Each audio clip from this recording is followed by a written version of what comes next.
Hoje vamos falar sobre desafios e oportunidades para o agronegócio brasileiro. O que é o agronegócio? O agronegócio engloba suprimento de insumos, produção agropecuária, florestal e aquicultura, beneficiamento e transformação, distribuição no mercado interno e externo. Quando se fala em agronegócio, as pessoas já pensam em soja, em milho, mas o agronegócio não é apenas a produção agropecuária porteira dentro. Agronegócio envolve o conceito de cadeia produtiva. Agronegócio nada mais é do que a soma de todos os elos das cadeias de produção dos produtos agropecuários. Então nós temos o elo porteira dentro da produção agropecuária propriamente dita, e nós temos os segmentos a montante e a jusante da produção agropecuária. Essas duas palavrinhas emprestadas da hidráulica significam montante. Antes da produção agropecuária, nós temos os segmentos fornecedores de insumos, de máquinas e implementos, de matéria-prima para a produção agropecuária. Por exemplo, no agronegócio da soja, nós temos as empresas que produzem fertilizantes, as empresas que fabricam máquinas agrícolas. Nós temos todo o setor de comércio e serviços que fazem a venda de todos esses insumos para o produtor rural. E temos assistência técnica a esse produtor rural. Dentro desses segmentos montantes, nós temos também as universidades que produzem conhecimento, que geram tecnologia. Nós temos instituições de pesquisa agropecuária, como a Embrapa, como a EPAMIG, como as empresas estaduais de pesquisa agropecuária. Nós temos as instituições que fornecem crédito rural para o produtor poder produzir. E a jusante da produção agropecuária, nós temos os segmentos de processamento e distribuição dessa produção. Então nós temos as agroindústrias de primeira, segunda e às vezes até terceira transformação. Por exemplo, no agronegócio do leite, o produtor produz o leite e ele manda esse leite para o resfriamento.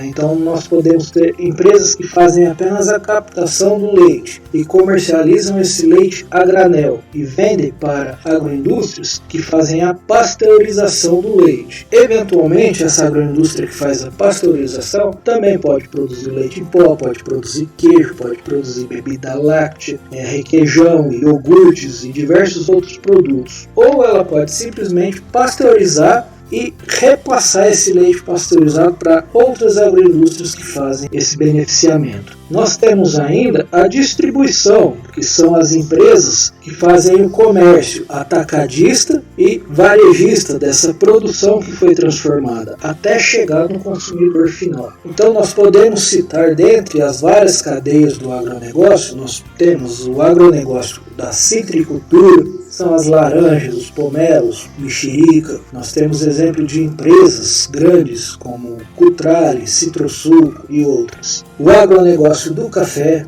o agronegócio da soja, o agronegócio da bovinocultura de corte, o agronegócio do leite, do milho, da caprinocultura, da ovinocultura, da piscicultura e várias outras cadeias produtivas. Então, a montante, nós temos as agroindústrias que fazem a produção de insumos, de equipamentos para a produção agropecuária. Nós temos o setor fornecedor de crédito para a agroindústria. Nós temos os segmentos que produzem maquinário, que prestam serviço, assistência técnica ao produtor rural. Dentro do segmento da pecuária de corte, por exemplo, nós temos o segmento de abate, nós temos o segmento de supermercados, os restaurantes. Tudo isso é agronegócio. E agronegócio não inclui apenas agricultura industrial ou agricultura empresarial. Agronegócio inclui também a agricultura familiar, pequenos produtores. E quando nós consideramos esse conceito de cadeia produtiva, nós verificamos que o agronegócio corresponde a 22% do PIB mundial. No Brasil, corresponde a 23% do nosso PIB. 37% dos empregos gerados de carteira assinada e o saldo na balança comercial, que em 2021 é de 102 bilhões de dólares. O agronegócio ele sempre tem sido responsável por sustentar os saldos positivos da balança comercial.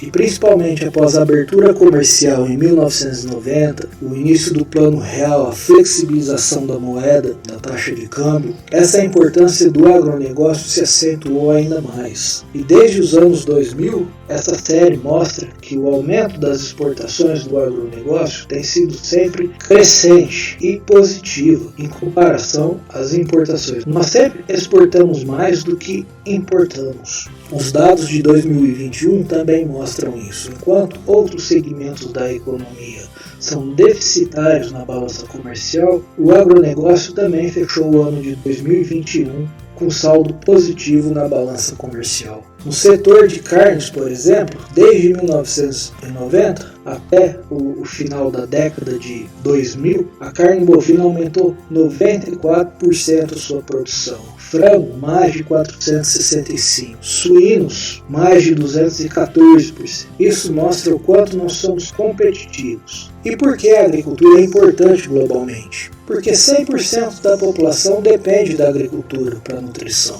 Ninguém vive sem o campo. Nós, no Brasil, somos responsáveis por alimentar o mundo. Junto com os Estados Unidos, a Rússia e a China, nós somos os maiores produtores de alimento do mundo. A FAO previa, até 2050, uma necessidade de aumento de até 70% da produção mundial de alimentos. E devido a fatores climáticos, o desafio passou a ser de 82%. Dentro de um contexto mundial, a produção agropecuária ela está sendo caracterizada por escassez de terras produtivas. Isso ressalta a importância da adoção de tecnologia. Por que é importante adotar tecnologia na produção agropecuária? Porque nós temos a área disponível para a agricultura em termos mundiais praticamente estabilizada. Dentro desse período de 1961 até 2007, houve um crescimento de apenas 11% da área utilizada pela agricultura,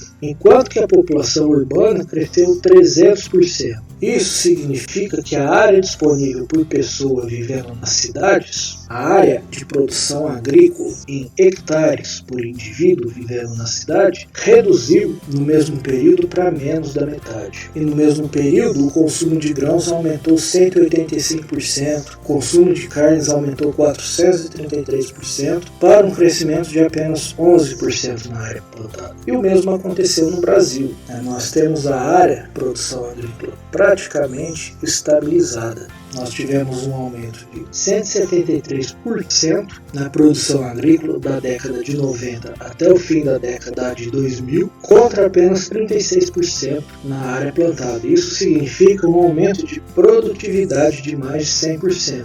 Esses sucessivos ganhos de produtividade possibilitaram a economia de mais de 52 milhões de hectares em 2012, área que deixou de ser desmatada devido aos ganhos de produtividade agrícola. No Brasil, nós também somos referência com relação à nossa matriz energética. Aproximadamente 50% da nossa matriz de energia é de fontes renováveis, incluindo a bioenergia da cana-de-açúcar e a energia hidroelétrica. Enquanto que nos países da OCDE, essa matriz não renovável, principalmente formada de combustíveis fósseis, é de mais de 93%. Quando eu comecei a lecionar essa aula, a FAO estimava que até 2020, no ano passado, o mundo precisaria aumentar a sua produção agrícola em 20%. E para que isso fosse atendido, o Brasil teria que contribuir com 40% de aumento na sua produção. E eu consultei os dados do IBGE, nesse período nós crescemos 70% a sua produção de alimentos. E por que nós somos tão competentes na produção agrícola? Nós temos disponibilidade de terra, enquanto países da América do Norte ou da Europa já não tem espaço para produção, nós temos 90 milhões de hectares de áreas agrícolas já abertas, já desmatadas há muito tempo, em algum estágio de degradação, que podem ser recuperadas, por exemplo, pela integração lavoura-pecuária-floresta. A pecuária ainda pode dobrar a sua lotação nas pastagens, reduzindo a necessidade diária. Nós temos muita água disponível. Enquanto na Ásia ocorrem problemas sérios com disponibilidade de água, o Brasil apresenta rios caudalosos espalhados por todo o território, além dos maiores aquíferos do mundo. Nós temos tecnologia. A agricultura brasileira é fundamentada no empreendedorismo do produtor. A nossa produção agrícola não é subsidiada, diferentemente do que ocorre em países da Europa e nos Estados Unidos. Como exemplo dessas tecnologias, nós temos o plantio direto, nós temos a adaptação de máquinas e cultivares melhoradas de plantas, raças melhoradas de animais. O nosso clima apresenta chuvas bem distribuídas, possibilidade de vários cultivos por ano. Eu estive uma vez na região de Patos de Minas, eles têm 3 colheitas por ano. Colhe a soja na safra, o milho na safrinha e durante o período da seca no inverno eles colhem tomate irrigado. Dentre essas tecnologias nós temos a integração lavoura, pecuária, floresta, sistema de plantio direto, nós temos biotecnologia, raças adaptadas de animais, nós temos empresas líderes em melhoramento genético, nós temos forrageiras mais produtivas que permitem taxas de lotação de até 20 vacas por hectare, sem precisar desmatar. E nós respeitamos o meio ambiente. Se você tomar uma foto simples no Google Maps, esse mapa aqui é de um rio próximo da minha cidade aqui de Franca, é o rio Sapucaí. Em várias outras regiões, se você andar no Brasil, você vai ver que é igual ao redor dos rios. Nós temos preservado a mata ciliar. A nossa legislação ambiental determina que sejam preservados no mínimo 30 metros de cada lado dos rios. E isso vem sendo cumprido. E dependendo da largura do rio, essa margem pode chegar até 100 metros de cada lado de preservação. Do lado direito aqui nós temos o rio Reno, na Alemanha. Se você pegar o Google Maps e olhar ao redor de todo o rio, o que você vai ver é isso aqui. Eles cultivam até o último centímetro de terra ao lado da margem do rio. Eles não sabem o que é mata ciliar. Esses dados do IBGE mostram que o Brasil tem, na média, 70% do território preservado por florestas. A nossa produção de grãos, que inclui as principais commodities, soja, milho, arroz, feijão, que é destinado principalmente ao mercado interno, o algodão, que é uma commodity, principalmente para exportação, ocupam menos de 6% da área do Brasil. A área agricultada total, incluindo culturas anuais e perenes, não chega a 9%. Do total, toda essa área preservada que nós temos no país corresponde toda a União Europeia, mais a Grã-Bretanha e a Irlanda, e mais 3,6 noruegas. Se nós considerarmos apenas um município do estado do Amazonas, o município de Barcelos, que fica na região norte, fazendo divisa com o estado de Roraima e ao mesmo tempo com a Venezuela. A área desse município corresponde a 8 Bélgicas. Toda essa área está preservada por florestas. Nós somos exemplo de plantio direto. Plantio direto é uma técnica de cultivo conservacionista, na qual procura manter o solo sempre coberto por plantas em desenvolvimento e por resíduos vegetais. Essa técnica protege o solo, reduz o uso da água, aumenta a produtividade da lavoura e diminui despesas com maquinário e combustível. O objetivo, em 2012, era ampliar os atuais 26 milhões de hectares para 33 milhões de hectares. E essa meta já foi batida. Nós já temos mais de 33 milhões de hectares cultivados no sistema de plantio direto da palha. Isso já tem permitido reduzir entre 16 a 20 milhões de toneladas de CO2 para a atmosfera. Outra cadeia de produção agropecuária que nós somos bastante competitivos comparados ao resto do mundo é a pecuária de leite. Os nossos custos de alimentos são bastante baixos comparados ao resto do mundo. A gente vê que o Brasil possui o custo do alimento menor que 20 centavos de dólar por quilo, e eu já tenho demonstrado em algumas publicações, em outras aulas minhas, que ainda é possível baixar mais esse custo, dá para chegar a 13 centavos por quilo de dólar. Nós conseguimos, com forrageiros como cana-de-açúcar, taxas de lotação de aproximadamente 20 vacas por hectare. Isso faz com que o Brasil seja o terceiro maior produtor de leite do mundo, atrás apenas da Índia e dos Estados Unidos. Isso apesar da nossa produção por vaca ser a terceira menor do mundo. Isso porque a nossa competitividade não está na produção por vaca. Nossa competitividade está no tamanho do rebanho. Nós produzimos muito porque nós temos o rebanho grande. E se nós aumentarmos a taxa de lotação pastagens de 0,32 para 20 vacas por hectare, nós podemos sair dos atuais 33 bilhões de litros para quase 2 quadrilhões de litros de leite por ano. Quais são os desafios do nosso agronegócio? Nós ainda dependemos muito de fertilizantes vindo de fora. Nessa aula da Fiesp, quando eu assisti em 2010, eles esperavam que até 2021 essa dependência, por exemplo, do potássio, reduzisse para 81%.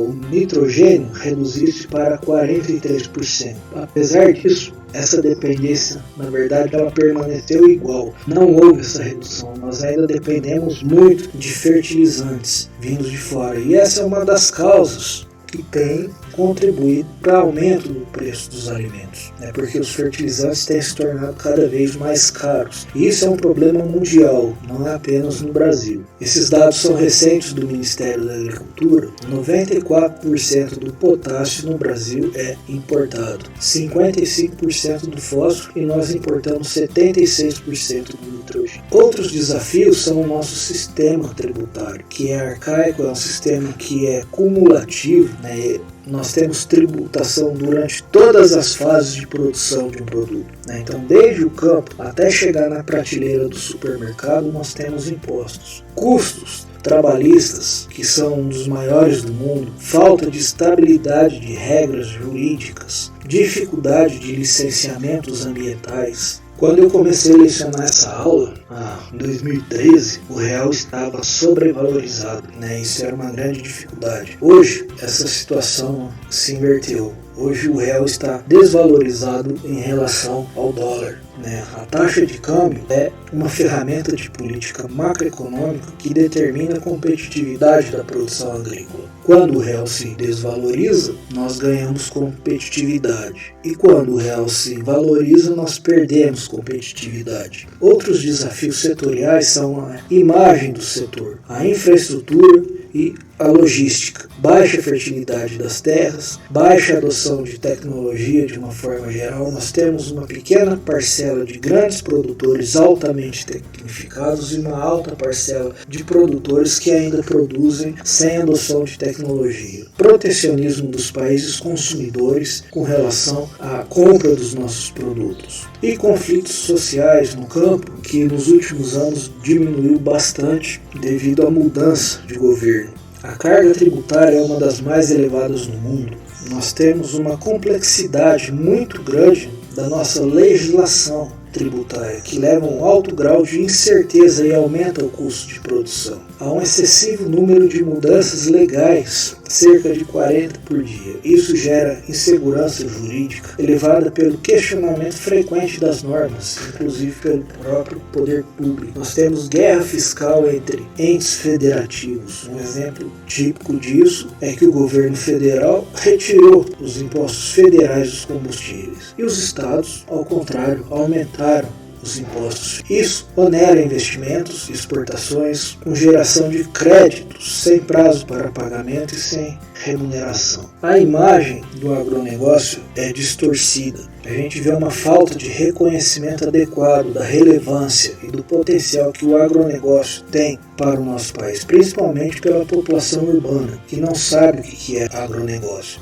Esse setor ele tem sido estigmatizado, com reputação de latifundiário, com reputação de desmatador e arcaico, em completa dissonância com o quadro atual do agronegócio. A nossa legislação de agrotóxicos, por exemplo, determina que o agricultor faça a tríplice lavagem das embalagens e faça perfuração dessa embalagem para que ela não possa ser reutilizada. E essa embalagem obrigatoriamente deve ser devolvida para reciclagem. A lei determina que tanto a indústria que fabrica o agrotóxico como os segmentos de comercialização e distribuição, eles devem fazer a logística reversa dessas embalagens, recolhendo elas junto do agricultor repor e levar essas embalagens para que elas sejam recicladas. Nós temos no Brasil 70% do nosso território preservado por florestas. Na Amazônia, essa taxa de preservação é acima de 90%.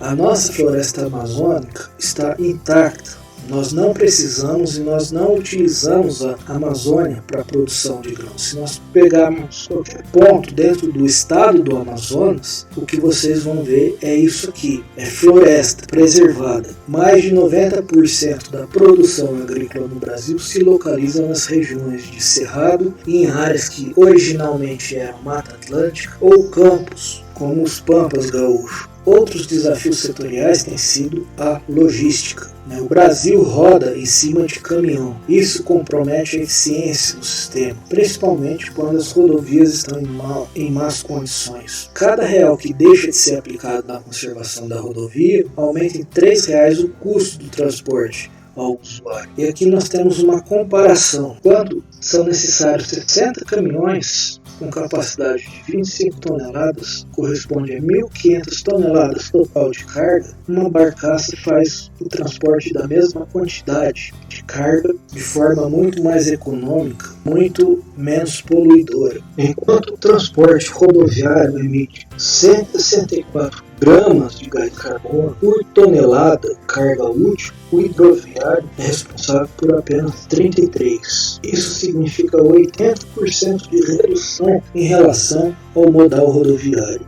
Estima-se que o Brasil tenha perdas de 5 bilhões de dólares por ano devido à baixa eficiência dos portos e perdas logísticas. Cerca de 5% da produção é perdida no caminho, devido a equipamentos ultrapassados, estradas em más condições, ineficiência de transporte, quantidade insuficiente de silos e silos inadequados. Isso significa 173 milhões de toneladas de alimento, incluindo soja, milho, café, trigo e açúcar. Isso é uma média ponderada, que corresponde a quase 5 bilhões de dólares. Nos portos são perdidos cerca de 250 milhões de dólares.